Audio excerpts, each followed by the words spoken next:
Good afternoon, everybody, or good morning, I should say. It's 10 o'clock in the morning. I've been up for quite a while. I think since like 4 o'clock this morning. So, yeah, I guess that's why I was saying good afternoon, because it seems like afternoon to me. Anyway, okay, so what I've got for you for this video is news. I get some news articles. I subscribe to some news articles, and whenever I was praying one time, I heard the New York Times. So this is going to be from the New York Times, and there's a lot of good stuff in it, today's articles. So I want to read this to everybody. Okay, it says, the morning, June 10th, 2024. Good morning. Today, my colleague David McCabe helps you understand the upcoming legal rulings that will shape online life. We're also covering Israel, European Parliament elections, and cricket. David Leonhardt. Okay, and the first article is Free Speech Online. Everybody is going to want to know this.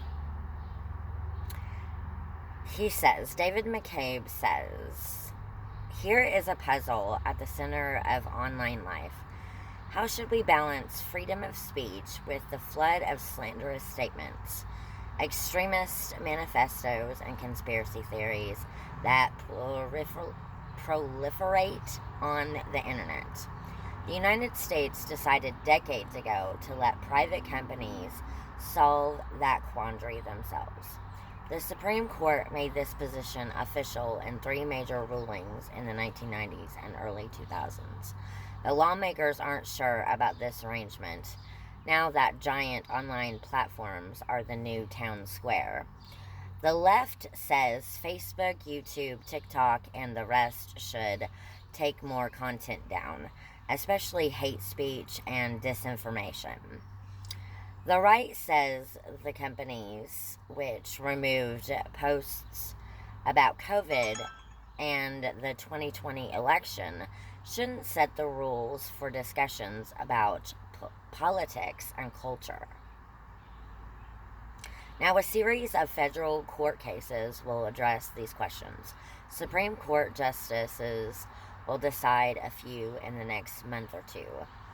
In today's newsletter, I'll explain how those cases could change the way the First Amendment functions in the internet era. Okay, now I haven't read this yet. Okay, the first one's the decisions. Courts have faced 6 broad questions about online speech. The Supreme Court has ruled on 2 of them. When can social media sites be sued over what users post? Rarely. 2 Supreme Court rulings last year kept protections in place for websites from most lawsuits related to content posted by users. Relatives of victims of terrorist attacks had argued that Google and Twitter should be legally responsible for content posted by the Islamic State. The justices disagreed. Can government officials block constituents on social media? Sometimes. The Supreme Court ruled in March that public officials can't stop a constituent from commenting on their post if they are acting in their role as political office holders.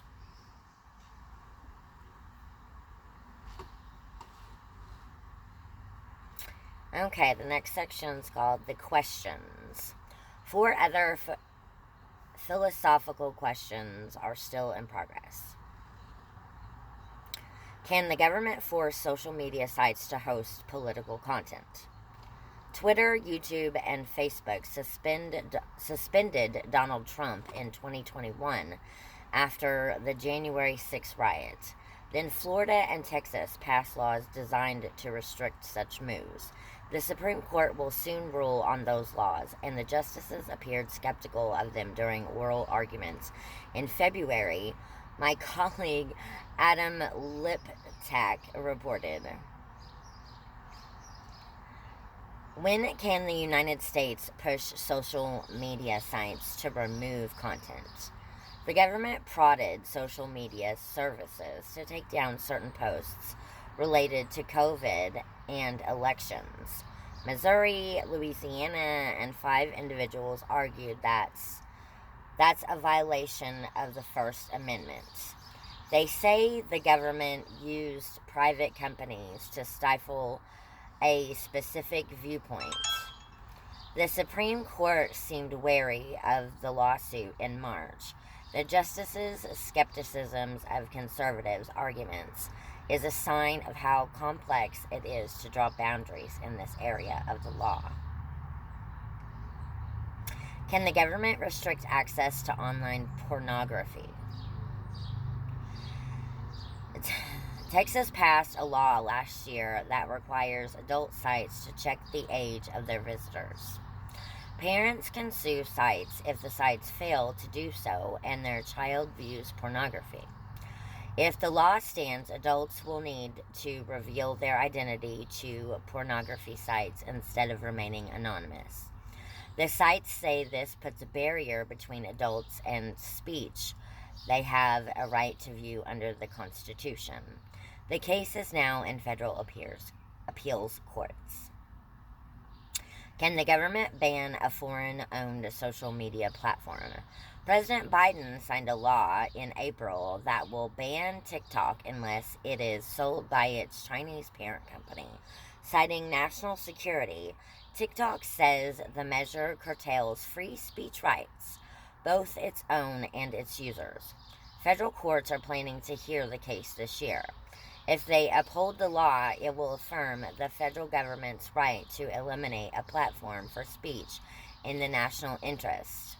If judges strike it down, it may allow news and social media sites to serve Americans even when they are owned by a company from an enemy nation. Okay, and so that is going to be all for this road. There's a lot more. There's a lot more in here, but so this video isn't that long. That's going to be all for this video. If you like this content, like this video, or feel free to comment below. Thank you, and everybody have a good day.